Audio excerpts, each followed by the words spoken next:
যখন জবাই করবে প্রাণীটাকে হাত পা টাইট করে বেঁধে নাও, ছুরিটাকে শার্পেন করে নাও, ধারালো করে নাও, যাতে অল্প সময়ে জবাইটা হয়ে যায়, প্রাণীটা যাতে কম কষ্ট পায়। সুবহানাল্লাহ পড়ে। দিস ইজ কল্ড ইহসান।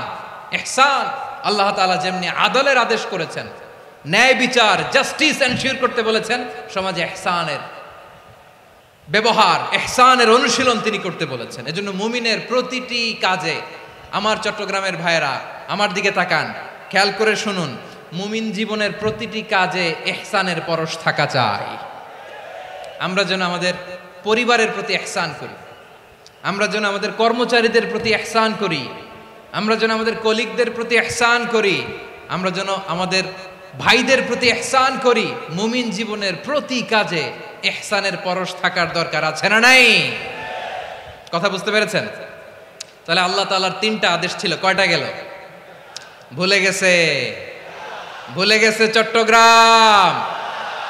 তিনটা আদেশের মধ্যে কয়টা বললাম? প্রথমে কি ছিল?